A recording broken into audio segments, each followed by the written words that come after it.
Hermanos, vamos a entrar a capítulo 16 de Éxodo, viendo la historia del maná, ¿verdad? La historia del maná. Y la raíz de hoy es: Dios es mi proveedor.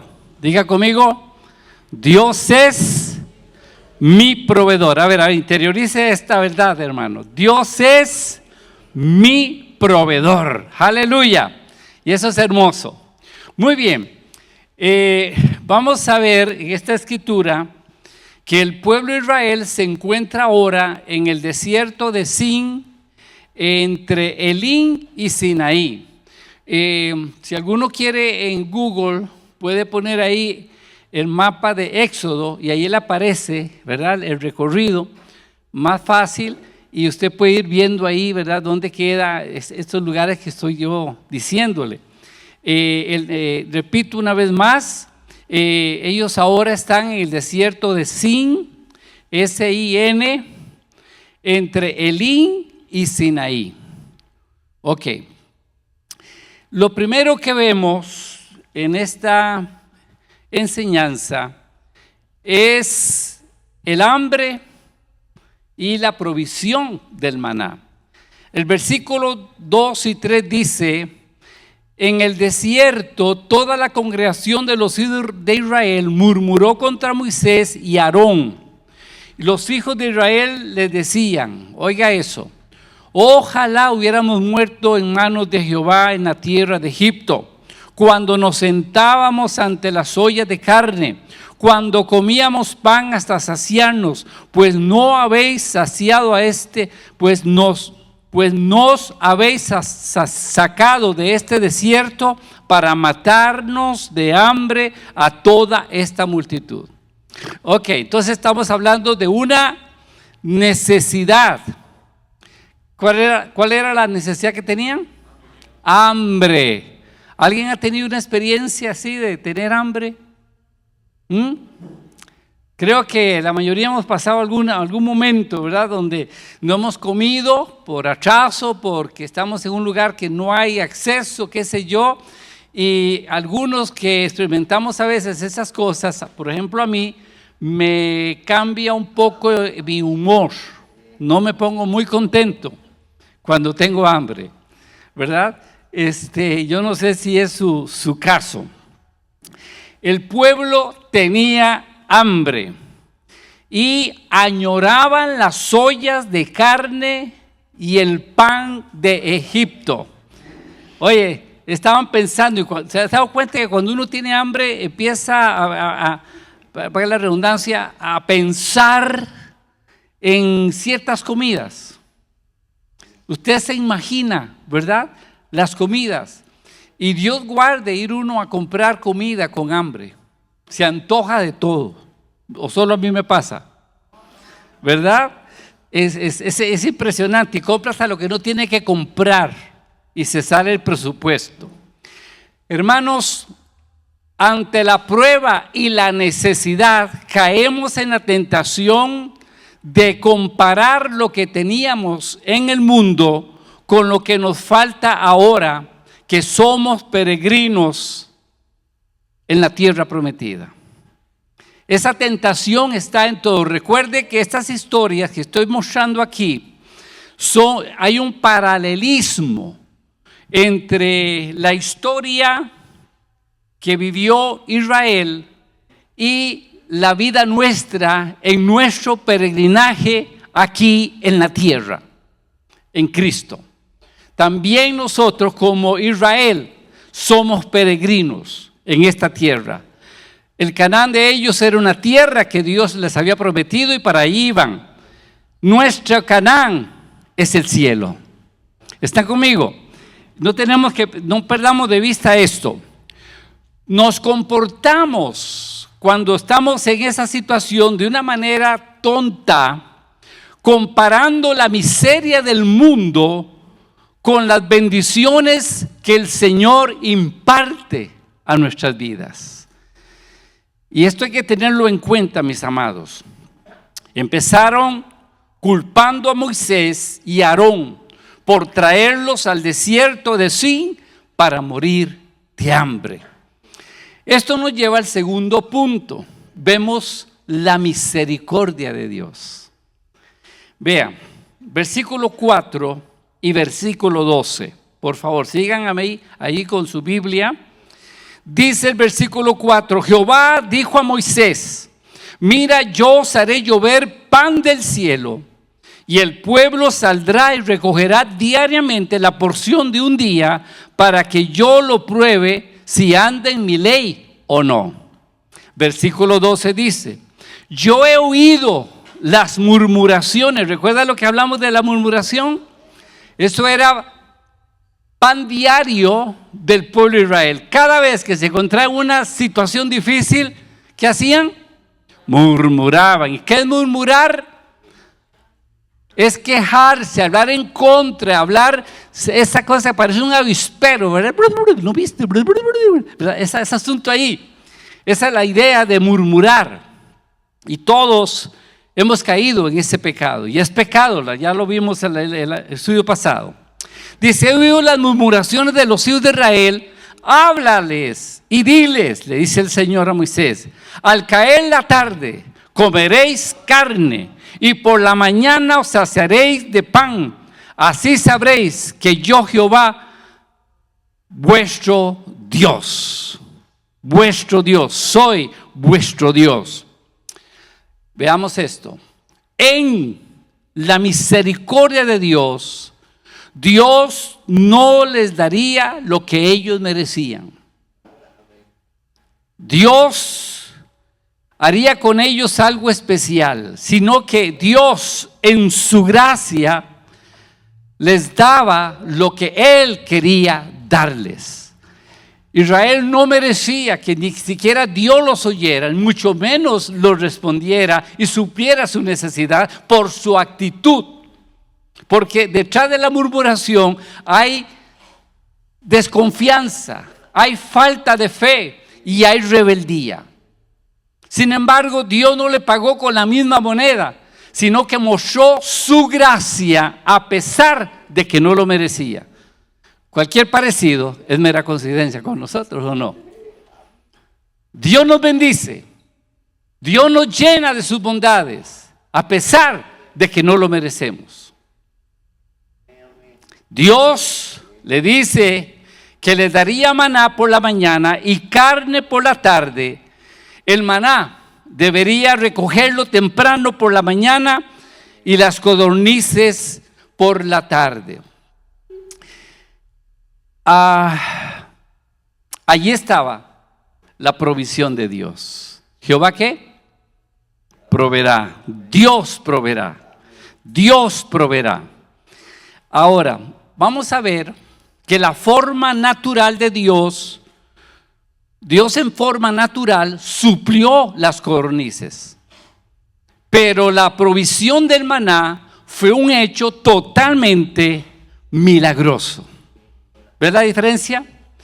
Ahora, el maná se describe en el versículo 31 de capítulo 16 de esta manera. Dice, la casa de Israel lo llamó maná. Recuerden, ellos preguntaron, ¿qué es eso? ¿Qué es eso? En el hebreo es una estructura allí, ¿verdad?, que significa maná. ¿Qué es eso? Y dice que el maná era como una semilla de culantro blanco y su sabor como de hojuelas con miel. De esta historia se desprenden algunas lecciones de esta historia bíblica. Número 1, Dios desea enseñar a su pueblo por medio del maná a confiar en Él como proveedor de su sustento diario y no preocuparse por el día de mañana. ¿Qué le parece? Note que Dios empezó a dar maná al pueblo. Tenían hambre. Dios hace llover maná. Esa cosita dulce, redonda, dice, color blanco. Hace llover maná. Con esto significa, usted sigue leyendo el capítulo, va a ver la narración cómo sucedía esto, ¿verdad? Caía el maná, pero para cada día. El maná de hoy no servía para mañana.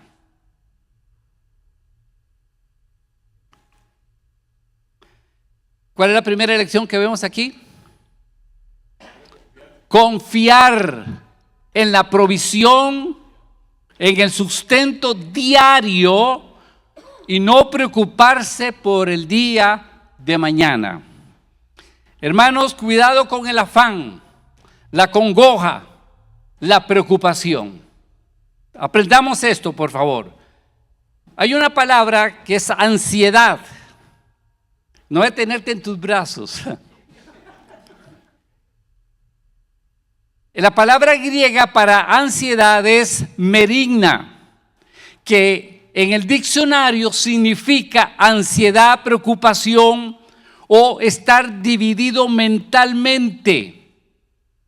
Implica una preocupación excesiva por las necesidades materiales y el futuro, que puede manifestar falta de confianza en Dios y distraernos del verdadero enfoque. Y ninguno de los que estamos aquí, incluido el hijo de mi mamá, escapamos de esto. Sí, conocemos al Señor. Hemos visto sus bendiciones sobre nuestras vidas. Pero a veces somos atrapados por la ansiedad, por el afán. Estamos con el plato de comida y de una vez pensando para el otro día, ¿qué voy a comer mañana? Nos estamos poniendo la ropa y ya estamos pensando qué me voy a poner mañana. ¿Cierto o no? Quiero darles unas escrituras. Recuerden que en la lección pasada di varias lecturas de la sanidad, de la prueba. ¿Recuerdan? Escrituras, es la palabra, hermano, la que nos va a ayudar a centrarnos en todas esas cosas que aquí todos luchamos, como le pasó al pueblo de Israel. Israel cayó en afán, hasta murmurar y caer en ansiedad.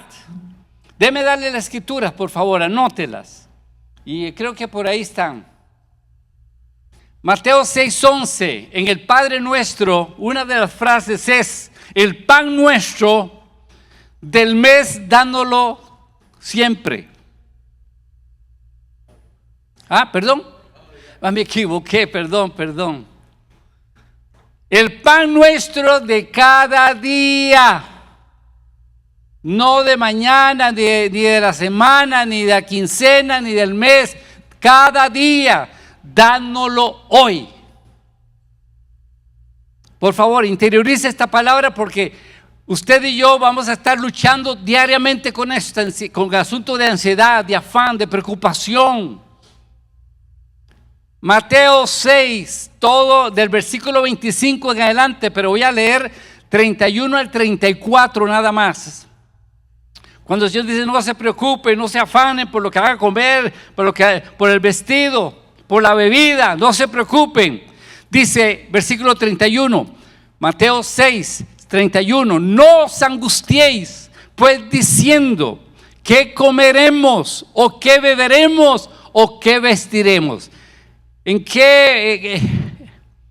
¿Cómo les digo acá? Estos verbos, ¿en qué? No, sí, yo sé que pasado, presente y futuro. ¿En qué tiempo se encuentran estos verbos?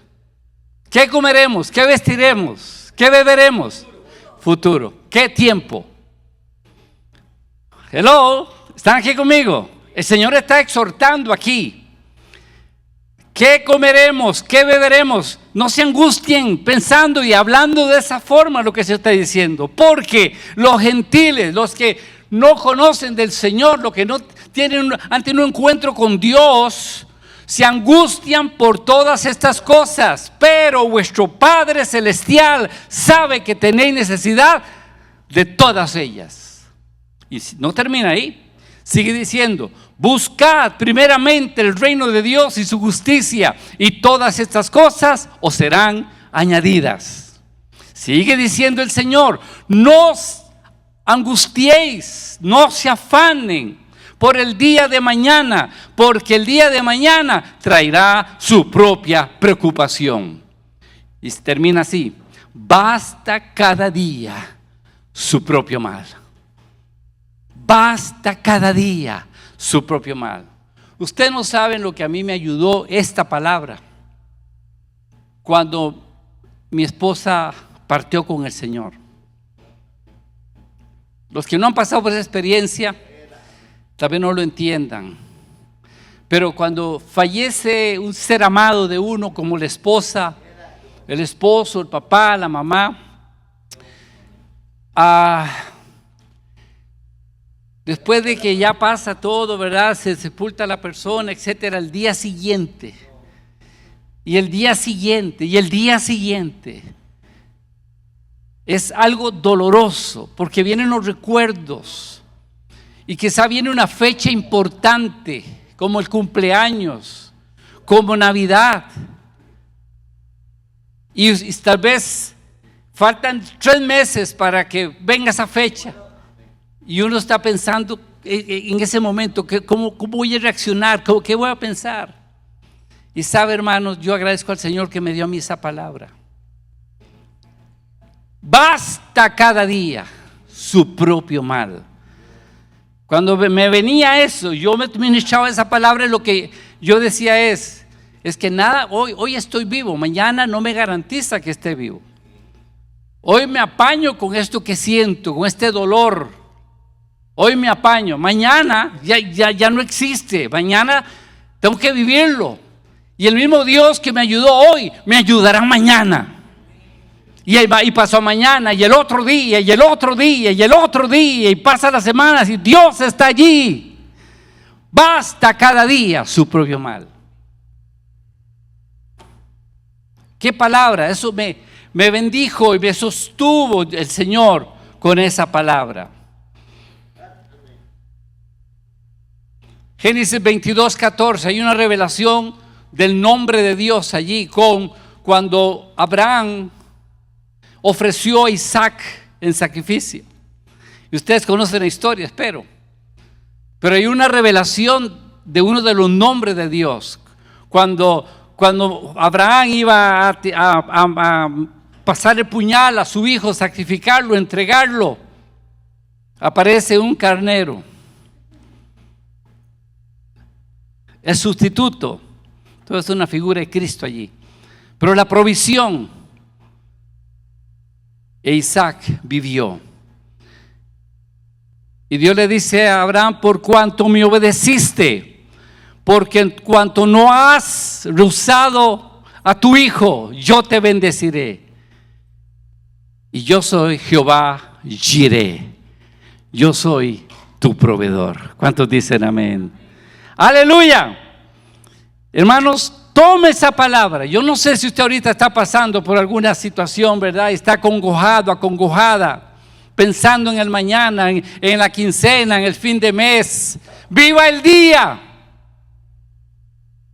Si hoy Dios te sostuvo, ese mismo Dios te va a sostener. Si hoy Dios te suplió, Él te va a suplir. No podemos poner a Dios con duda, en duda.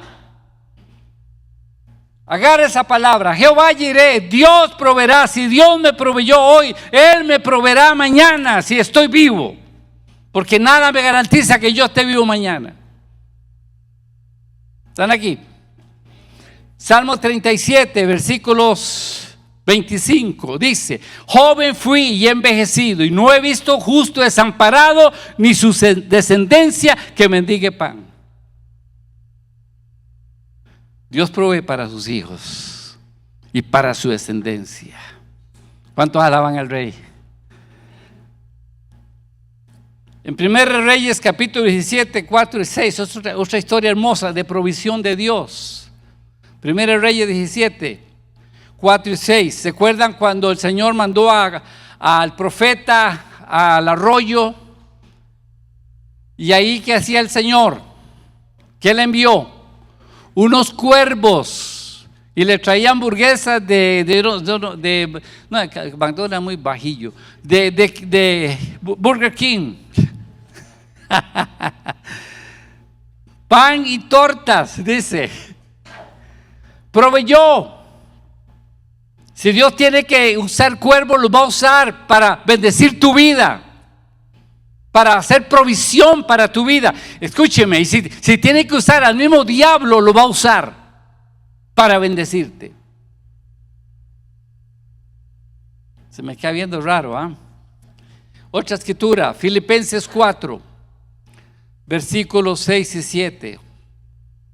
Hermano, les doy esa palabra porque es que esto es lo que, la palabra es la que te va a sostener, la palabra es la espada del Espíritu. Es la que va a alinear tu mente con la palabra y a vencer las circunstancias o lo que usted sienta. Porque el justo por su fe vivirá. Dice Filipenses, por nada estéis afanosos, si no sean conocidas vuestras peticiones delante de Dios. Y nos dice que abundemos en acción de gracias. Y la paz de Dios que sobrepasa todo entendimiento guardará nuestro corazón y nuestra mente en Cristo Jesús. ¿Cuántos alaban al Señor? Mire, ese texto, hermanos, es impresionante. No me afanaré. Vamos a ser como Moisés. Moisés oró. El pueblo murmuró, pero Moisés oró y hubo respuesta de Dios. Y al pueblo lo que le falta, el pueblo de Dios que le falta es doblar rodillas. Yo sé que aquí eso no pasa. Es doblar rodillas, hermano. Pero ahí tenemos el modelo, tenemos a Moisés. Mientras el pueblo murmuraba y berreaba, dudaba, ofendiendo a Dios, Moisés clamaba a su Dios porque él sabía quién era su Dios. ¿Cuántos dicen amén? Alabado sea su nombre. Y la última cita, hay muchos más, pero nada más. Primera de Pedro 5:7.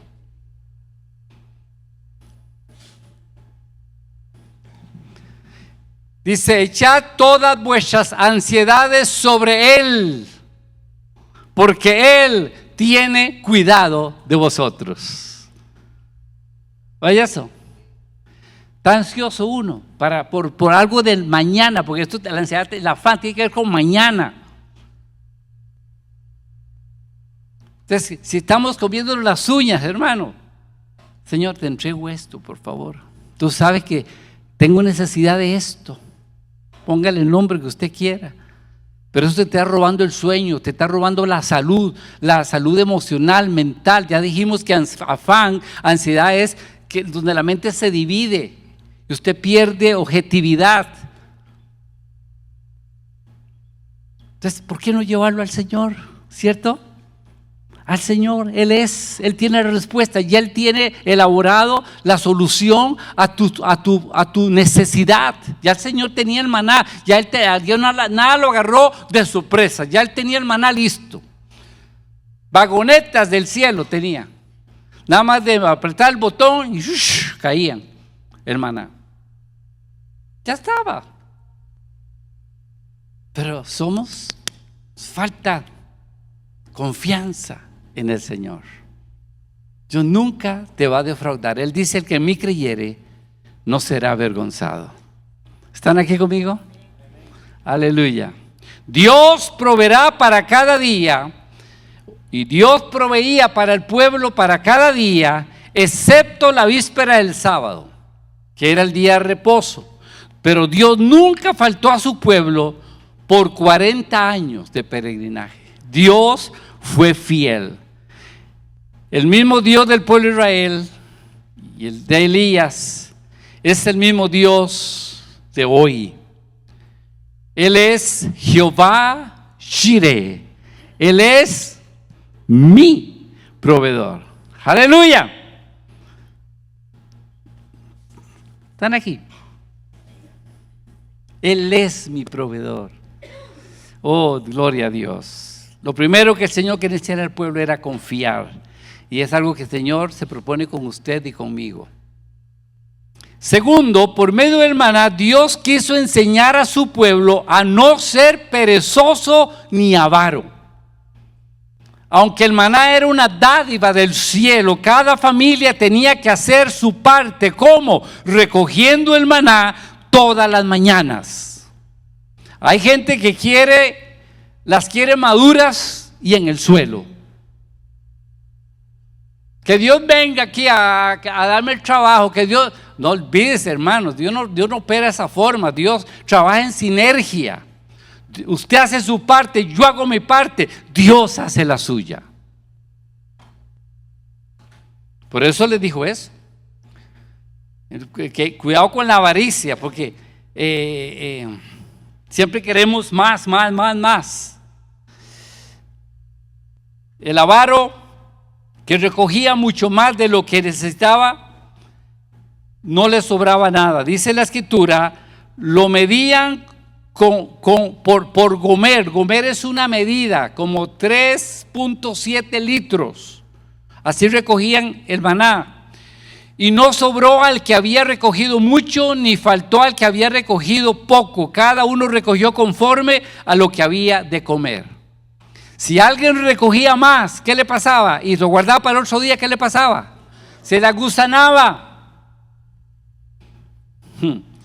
Eso era fe, hermano. Pero piensa usted en un padre de familia, ¿verdad? Ahí está el maná de hoy, pero mañana tendremos comida. Dios quería enseñarles a confiar y que no fueran avaros y perezosos. Si quiere maná, que me caiga en la boca. Qué cancha, qué cáscara. A veces queremos, somos así, hermano. Si que me quiere bendecir, que venga. Que me caiga ahí en la mesa. Ahí se va a quedar. Otra cosa que el Señor quería enseñar a los hebreos era a obedecer. Por eso les dio reglas para recoger el maná. Y usted puede leer el capítulo allí y le da especificación al Señor cómo debía hacerlo. Si por incredulidad o avaricia un hebreo guardaba para el día siguiente, como dije anteriormente, el maná se le agusanaba. O si pasaba por alto el mandato de recoger el doble de cantidad los días viernes, entonces se le olvidaba recoger ese día y no recogía, porque el viernes sí tenía que recoger doble, porque el sábado ¿qué pasaba? No caía maná. Entonces Dios dice, recojan el doble entonces que tengan para el bien. Y si no recogía, salado, ayunaba todo el día. Porque Dios no fomenta la pereza, que el que no trabaja, que no coma, dice la Biblia. Están aquí. ¿Sabe usted? En la obediencia está la bendición. Dios quiere enseñarnos a obedecer. Y eso es importante que lo entendamos como hijos de Dios. Y escuche esa premisa. En la obediencia está la bendición. Usted quiere ser un hombre, una mujer bendecida, camine en obediencia. Alinee su vida en obediencia al Señor. Y usted verá la gloria de Dios en su vida. Y el punto 4 que Dios quiso que ellos aprendieran es entender que el maná es un símbolo profético de Cristo. Esa es la cuarta. El maná es un símbolo profético de Cristo, el pan verdadero. Y Jesús dijo esto al respecto. Jesús habló sobre esto. En Juan 6, versículo 32 al 35 dice: Jesús le dijo, de cierto digo, no os dio Moisés el pan del cielo, pero mi Padre os da el verdadero pan del cielo. Le dijeron, Señor, danos siempre ese pan. Ellos estaban pensando en el pan material. Jesús le respondió, yo soy el pan de vida. Él es el maná. ¿Cuántos dicen amén? Aleluya. ¿Cuántos han comido ya ese maná? ¿Cuántos comen diariamente ese maná? Alabado sea el Señor. Dice el Señor: al que a mí viene nunca tendrá hambre, y el que en mí cree no tendrá sed jamás, dice el Señor. Así como el maná, Cristo, vino del cielo. Número uno, tiene que ser Cristo, el maná tenía que ser recogido temprano. Así es Cristo, hermano. Hay que todos los días temprano tenemos que alimentarnos de Jesús. A ver si me estoy dando a entender en esto. Lo que quiero decir es lo siguiente: Jesús no, en el día no es un sobro. Jesús para nosotros, desde que inicia el día, debe ser la prioridad en nuestra vida. Prioridad. Es con el primero que tenemos que hablar. Es con el primero que tenemos que tener comunión, relación, porque eso es Cristo, relación, no religión.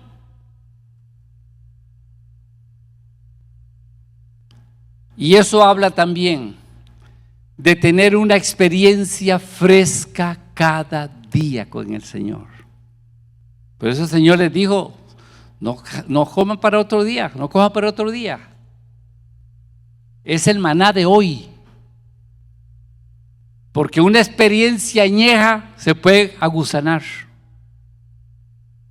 Y hemos escuchado cristianos que tal vez tienen años de andar con el Señor, y cuando los oye hablar, solo hablan de: ay, yo recuerdo cuando íbamos a aquellas vigilias, yo recuerdo cuando hacíamos cultos de oración, parecía sinfonola, solo recuerdo.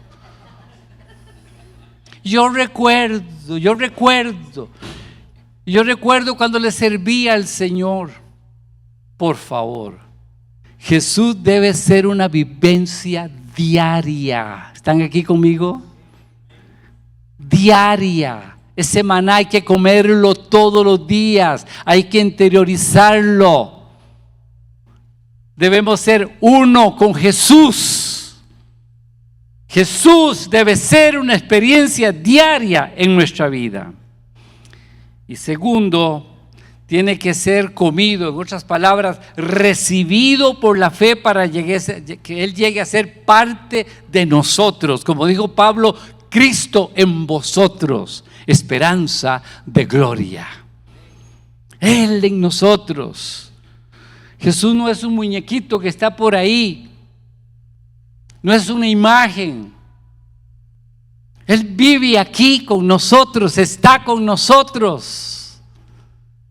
Y nuestra relación y comunión debe ser con Él. Y esto es un asunto de fe. La fe es la que nos une con el Señor. Porque sin fe es imposible agradar a Dios.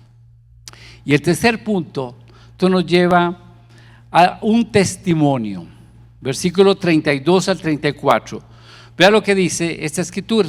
El versículo 32 específicamente dice: después dijo Moisés: esto es lo que Jehová ha mandado. Diga conmigo: mandado. Ha ordenado. Llenad un gomer. Recuerde que esto era una medida, ¿verdad? De 3.7 más o menos de capacidad. Dice: llenad un gomer de él, del maná, y guardadlo para vuestros descendientes. ¿Para qué? A fin de que vean el pan que yo os di a comer en el desierto cuando yo saqué de la tierra de Egipto. Busquen un frasco, vamos a ponerlo así, un frasco, ¿verdad? Y llénenlo de maná y guárdelo para que sirva de testimonio a las generaciones futuras de cómo yo hice provisión para ustedes, milagrosamente. ¿Cuánto alaban al Señor? Aquí hay algo interesante. Aquí vemos un mandato. Un mandato. Dice el Señor: yo os he mandado. Y luego les dice, ahora agarren ese maná y guárdenlo. ¿Sabe que el problema hoy día no es? El problema hoy día es que tal vez conocemos los mandatos del Señor, pero no los guardamos. Somos como aquel hombre que dice Santiago, oímos la palabra, pero no somos hacedores de la palabra del Señor. El problema no es conocer lo que el Señor ha mandado. El problema es guardar lo que ya sabemos que el Señor ha mandado. Guardar es sinónimo de obedecer la palabra de Dios. ¿Cuántos mensajes hemos escuchado nosotros, hermano? ¿Cuántas enseñanzas hemos escuchado? Y si uno revisa su vida de obediencia con el Señor, ¿cuánto de eso realmente está poniendo en práctica en su vida? En el Muro de los Lamentos, allá, yo estuve leyendo eso ahí y me dio cosa de lo que yo leí ahí. Me dio cosa, que es algo de esto.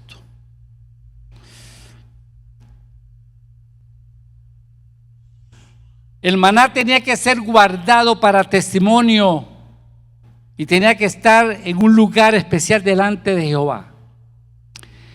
Hebreos 9:4, ustedes lo van a estudiar cuando entren al estudio del tabernáculo, uno de estos miércoles.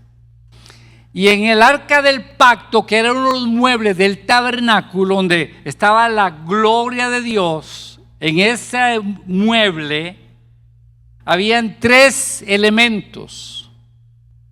Uno era la vara de Aarón, 2 las tablas de la ley y 3 el maná. Esos 3 elementos estaban allí dentro del arca. Eso lo van a ver, repito, cuando estudien el tabernáculo. Ahora, ¿cuándo fue que cesó el maná? Cuando ya Dios dice, no, ya no les doy más. ¿Qué dice la teacher? Ajá. Anoten ese texto ahí, por favor, con esa pregunta. ¿Cuándo cesó el maná? Versículo 35 ahí de capítulo 16, dice, así comieron los hijos de Israel maná durante 40 años. ¿Cuántos años? 40, hasta que llegaron a tierra habitada. Maná comieron hasta que llegaron a los límites de la tierra de Canaán. Y Josué 5:12 lo dice igual, pero un poquito más específico. Dice Josué 5:12, el maná cesó al día siguiente, desde que comenzaron a comer los frutos de la tierra prometida. Y los hijos de Israel nunca más tuvieron maná, sino que comieron de los frutos de la tierra de Canaán aquel año. Ahí cesó. Ya no hay necesidad de proveer el maná, porque ya estaban en la tierra prometida y ya estaban comiendo el fruto.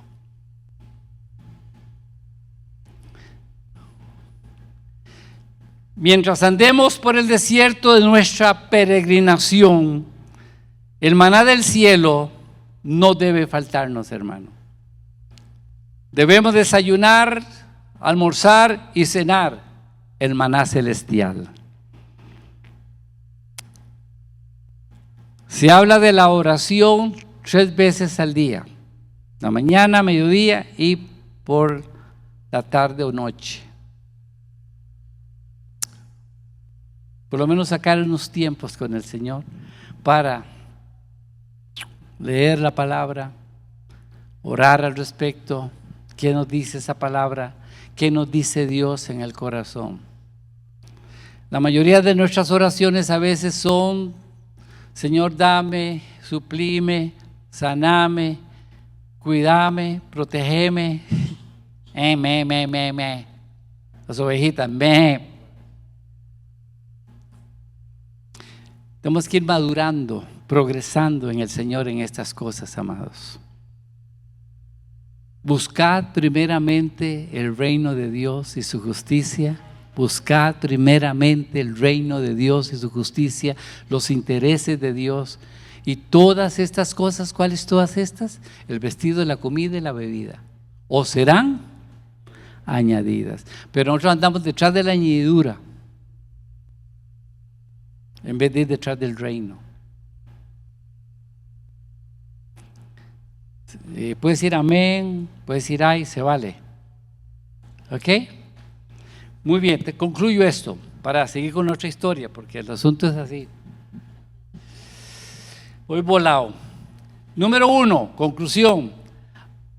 A nuestras generaciones le debemos dejar algún recuerdo de un milagro que Jesucristo haya realizado en nuestras vidas. Un testimonio. Ellos deben saber que existe un maná que Dios nos dio y que nos alimenta y que demuestra su poder en nuestras vidas. En segundo lugar, así como Dios proveyó maná por 40 años a su pueblo Israel, sin fallarles ni un solo día, así lo hace con sus hijos. Aleluya. Y 3, hay maná para los hambrientos espirituales hoy. Jesús dijo: bienaventurados los que tienen hambre y sed de justicia, porque ellos serán saciados. Nadie que está hambriento de Dios, y yo he visto eso en mis años de servicio al Señor, gente cuando tiene hambre de Dios, Dios se revela a su vida, Cristo le llega a su vida. Él no deja una alma abandonada con hambre. No, Él llega. Y Dios despierta gente, hermanos. Eso lo hizo conmigo lo hizo. Así me alcanzó el Señor a mí. Yo tenía hambre de Dios, yo conocía solo religión. Pero esa noche el Señor me habló. Y al día siguiente, en el culto de la tarde-noche, yo estaba rindiendo mi vida a Jesús. El maná llegó a mi vida. ¿Cuántos alaban al Rey? Yo tenía hambre. Y la gente tiene hambre, por eso hay que predicar la palabra, hermanos. Y eso es lo que pasa, se ha visto con los testigos de Jehová. Todos andan tocando puerta por puerta, puerta por puerta, y el que no ha visto altar en cualquier lugar se persina. Y encuentran gente así con hambre, pero que creen que es Dios que les está hablando, y sabemos que eso es una doctrina errada. Siempre va a haber gente con hambre de Dios, hermano, en un lado. Y nosotros deberíamos ser más proactivos en decirles a otros de Jesús, hablarle a otros de Jesús. Él es el maná y esos hambrientos necesitan a Jesús, no necesitan nada más, es a Jesús el que necesita, porque es el único que podrá satisfacer su hambre espiritual. ¿Cuántos dicen amén? Gloria a Dios. Ustedes conocen las codornices. Las codornices. ¿Cuántos la conocen? ¿Cuántos no conocen una codorniz aquí? Levanten la mano, que no la... De esos comieron ellos, codornices. Y eso solo 2 veces en la historia, en los 40 años, fue que Dios trajo maná, codornices, que están aburridos de comer maná, que es como somos, ¿verdad? Entonces Dios, otra vez, en su gracia, no más, envió codornices. Esas, según los entendidos, habían manadas de eso, ¿verdad? Eran temporadas.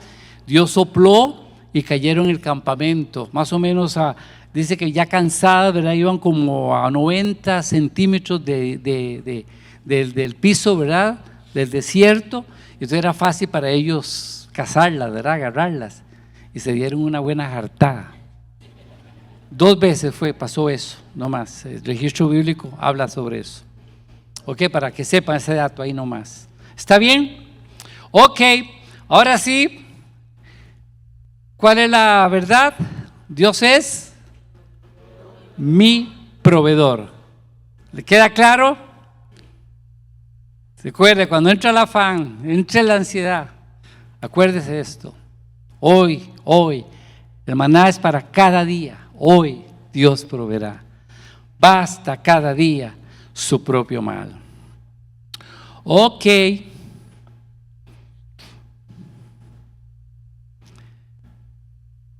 La primera raíz fue: Dios es mi sanador. Porque con esta otra historia de la peña de Oreb es la misma raíz. Dios es mi proveedor, ¿ok? ¿Cuántos han leído esta historia de la peña, la sed y la peña de Oreb? No. Ok, otra vez el pueblo sigue peregrinando y llega a un lugar que se llama Refidim. Repito, ese mapa usted lo encuentra ahí, que ahorita no. El mapa, usted pone mapa del Éxodo y ahí está, y tiene ahí el caminito, usted va viendo los lugares, ahí puede hacerlo, más práctico, digamos. Llegaron a Refidim y al pueblo, ¿qué les faltó? Agua, por lo consiguiente tenían sed, era obvio, estaban en el desierto. Muy bien, entonces vemos cómo el pueblo ya se le hizo mañita vieja, altercó contra Moisés y su hermano Aarón. Otra vez Moisés va donde Dios en oración, clamó, dice la Biblia, versículo 4. Entonces Dios le instruye a golpear con su vara la peña de Oreb. Oreb era el mismo monte Sinaí. Eso es grandísimo. Yo no sé si alguien ha ido allá, debe ser interesante, ¿verdad? Pero es una parte ahí del monte Sinaí que también se le llamaba Oreb. Entonces Dios le instruye a golpear con la vara esa peña. Hay una explicación ahí que saltan los científicos de hablar, pero eso es pura chafa. Y entonces salió el agua, versículos 5 y 6, y por eso llamó ese lugar Masat y Meriba. Masat significa prueba y Meriba significa rencilla. Con esa actitud que tuvo el pueblo de altercar contra Moisés, pues vemos allí el nombre que Moisés le pone a ese lugar. Ahora veamos, en vez de aprender el pueblo a soportar las dificultades, ¿qué hicieron? Otra vez, murmuraron. ¿Sabe? Los peligros, los aprietos e incomodidades parecen aumentar la irritación, la agitación y el enojo. Primer punto, vemos una crisis aquí entonces, una crisis. Dice, versículo 1, y toda la congregación de los hijos de Israel partió del desierto de Sin, avanzando por jornadas conforme al mandamiento de Jehová, y acamparon en Refidim, donde no había agua para que el pueblo bebiera. Iban por sus jornadas conforme al mandamiento del Señor. Hay algo interesante aquí. Escúcheme, ahí van cada vez, ¿verdad? Por el desierto, avanzando por donde Dios les estaba dirigiendo. Un paso a la vez, ahí van, marchando, hacia adelante. Hermanos, un paso a la vez conduce a otro paso. Y así continuamos avanzando en la peregrinación de la vida cristiana. Recuerden eso. Las grandes metas y los grandes proyectos comienzan con el primer paso. Muchos fracasan porque quieren todo a la vez. Sin dar el primer paso, ya quieren llegar al quinto. Y no es así. Porque Dios es un Dios de procesos. El poeta Antonio Machado dijo, ¿te acuerdan de esa canción? Caminante, no hay camino, se hace camino al andar. Se hace camino al andar. Vamos, adelante, caminando. Tenemos que ser participante de los milagros de Dios en nuestra vida. Y usted pone su parte y contribuye para que se realicen. Es lo que mencioné ahora, una sinergia espiritual. Uno da el paso en fe, conforme el Señor lo va guiando en la vida cristiana. Y da el otro paso, y a veces son pasos de creerle a Dios, no más. Y usted no sabe qué va a suceder en el siguiente paso, pero si Dios está en el asunto, eso va a salir bien. Pero nos cuesta esto, aprender esto, porque es un asunto de fe y obediencia. Nos dice la Biblia que al llegar a Redefín, donde esperaban encontrar un gran manantial, obviamente se desilusionaron. La falta de agua empezó a causar sufrimiento y no era para menos, ¿verdad? Obviamente no se puede, faltaba el agua, tenían sed. Estamos hablando de cerca de 3 millones de personas, jóvenes, niños, ancianos, enfermos, posible. Y obviamente, pero no podemos justificar su reacción. No se puede justificar. Entonces viene el punto B, que es el altercado. El altercado. Dice que en el altercado ellos dijeron: danos agua para que bebamos. Y Moisés le dijo: ¿por qué disputáis conmigo? ¿Por qué se pelean conmigo? ¿Por qué tentáis a Jehová?, les dice Moisés. El pueblo se olvidó que el proveedor de ellos era Dios, no Moisés. Moisés solamente era un instrumento en las manos del Señor. ¿Y cómo se nos olvida esto, hermanos? A veces ponemos nuestra mirada en el hombre y esperamos mucho del hombre. ¿Me están entendiendo? Pero los hombres que Dios usa son vasos nada más. El que hace el milagro, el que hace la provisión, es Él. Es Él. Y Él es el que debe llevarse toda la gloria, porque Dios no comparte su gloria con nadie. Dios no comparte su gloria con nadie. El pueblo se olvidó que el proveedor de ellos era Dios. Ellos no entendieron que Moisés era solo un instrumento del dador de todas las cosas. ¿Sabe, hermano? Pídale a Dios directamente cuando tenga necesidad de un milagro en su vida. Y no pongamos a Dios en prueba como lo estaba haciendo el pueblo.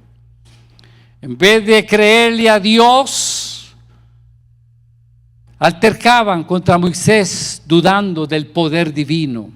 ¿Sabe? Cree a Dios y no dudes de su poder. Una cosa es creer en Dios y otra cosa es creerle a Dios.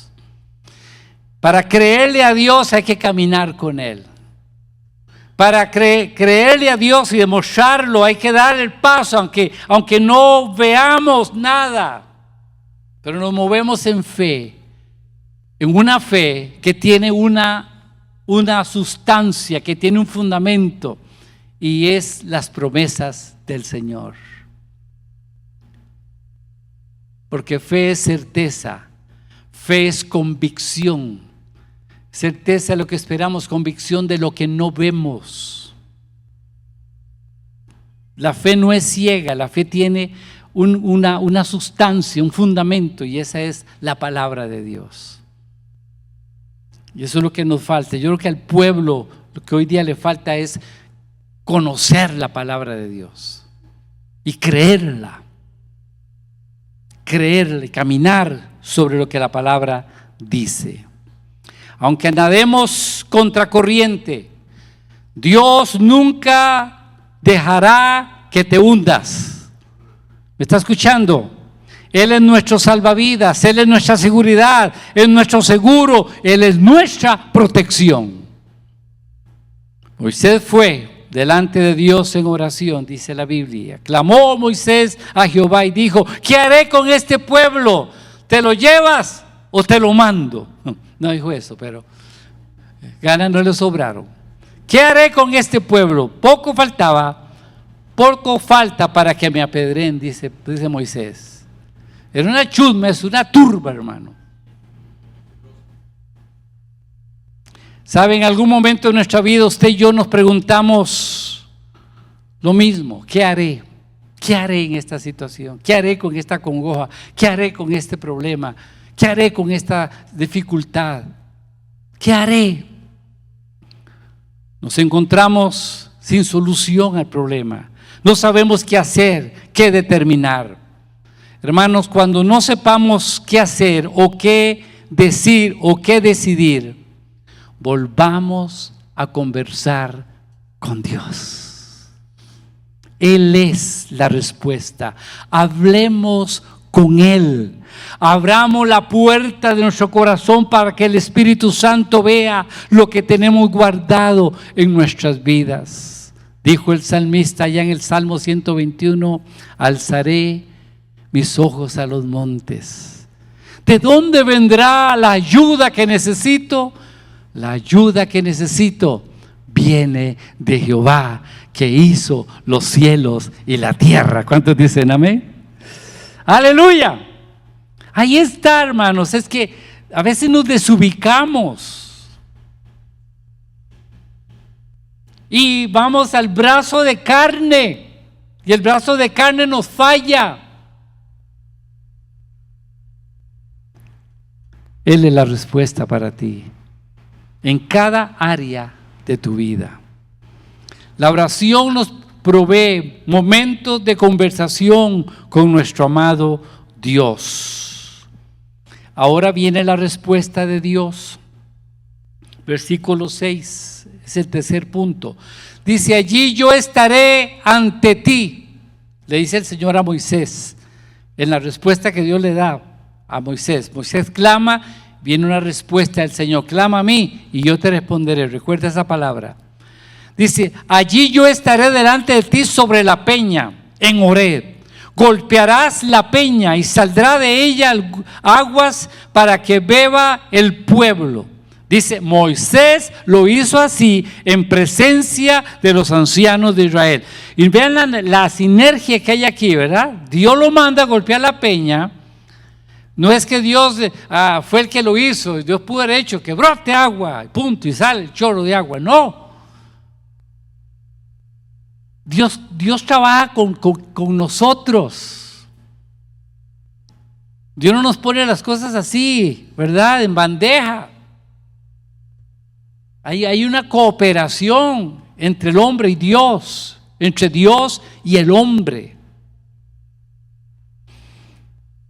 Hermanos, el líder Moisés tomó consigo los ancianos de Israel como el Señor le mandó, recuerdan la vara con que golpeó el río Nilo, para que pudiera presenciar y testificar de la fuente milagrosa. Ahí estaban esos ancianos como testigos de lo que Dios iba a hacer. Dios estaría en la peña de Horeb. Aleluya. Esa peña, esa roca, es tipo de Cristo, sobre quien estuvo la presencia del Padre y el Espíritu Santo. Dios le dijo a Moisés que golpeara la peña y saldrán de ella aguas y beberán del pueblo. De igual manera, el Hijo de Dios fue golpeado en la cruz del Calvario y de él brotaron las aguas del perdón, de la gracia y la misericordia de Dios. Cristo es la peña de Horeb. ¿Cuántos alaban al Rey? Aleluya. Dios le ordenó a Moisés no a mirar algo, sino a hacer algo. ¿Sabe? No te quedes mirando cosas, tienes que realizarlas. No te sientas cuando Dios te dice: actúa, actúa. Aquí hay oportunidades en nuestra iglesia para servir al Señor. Hay grupos, conexión, hay ministerios aquí diferentes. No te sientes, actúa, póngase en las manos del Señor, deja que Dios te use, actívate. Ahí leí yo papelitos donde es que Dios me estoy detenido en esto, detenida en esto, y eso significa no estoy progresando, aquí estoy enclochado. Y no veo pocos de esos, muchos allí. Hermanos que están sin progresar en su vida espiritual, en la oración, en el servicio, en una vida que agrada a Dios. No, el Señor te dice, levántate, camina, yo estoy contigo, yo te respaldo, nos dice el Señor. Pero hay que dar el primer paso, hay que creerle a Dios para ver sus milagros, para ver progreso en nuestras vidas, en nuestra vida espiritual.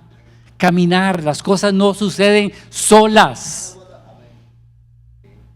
Hay que tomar decisiones, hay que ser proactivo, salir de la inercia, salir de la indiferencia, salir de la pereza y decir, Señor, aquí estoy, úsame a mí, Señor, como tú quieras.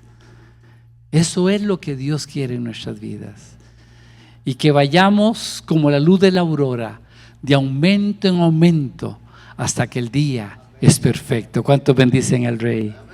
Así nos quiere el Señor, hermanos. Así nos quiere el Señor.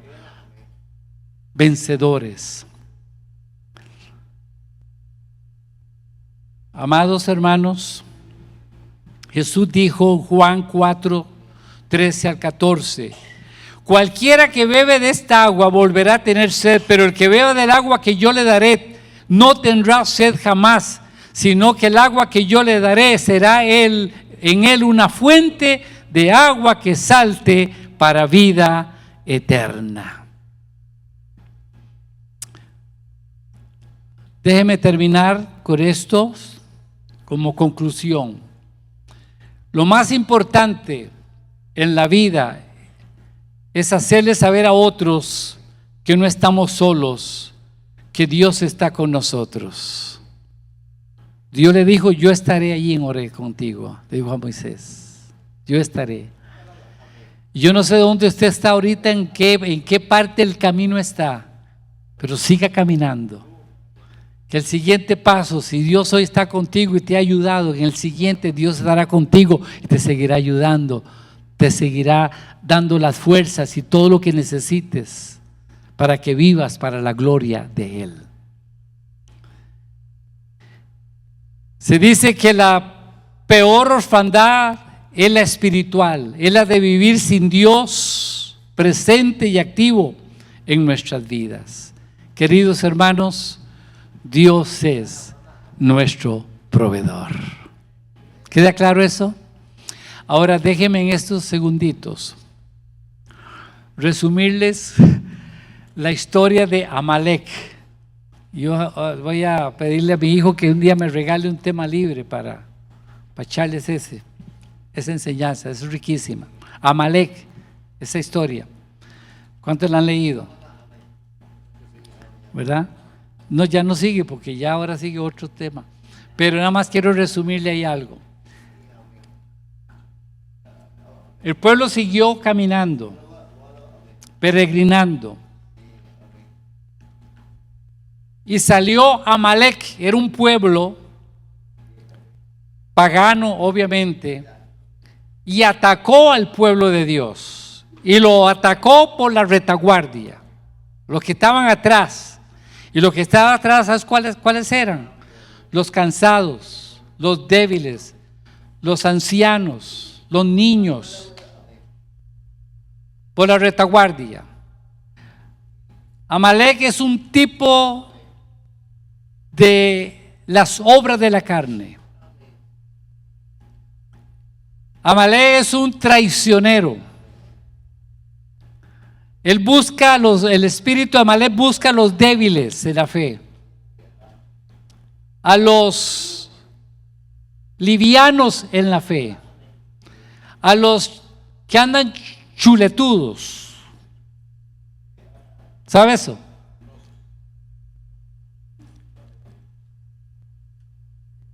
Y hay una enseñanza impresionante allí. Pero déjeme resumir esto para darle la revelación de otra raíz que encontramos en ese pasaje. Y es que esta vez Moisés delegó en Josué que hiciera frente a los amalecitas. Y Moisés, ¿a dónde se fue? Al collado, al monte. ¿Y quién nos acompañó? Aarón y Hur. Josué tenía que pelear, obviamente acompañado de los hombres que escogió, ahí en el campo de batalla. Pero la tarea de Moisés era allá arriba, en el monte, en la intercesión. Cuando Moisés levantaba las manos, el pueblo de Israel prevalecía, vencía. Cuando Moisés se cansaba y bajaba las manos, los amalecitas prevalecían y vencían. Pero ahí estaba Aarón y Hur. Cuando Moisés se cansaba, ellos le levantaban la mano.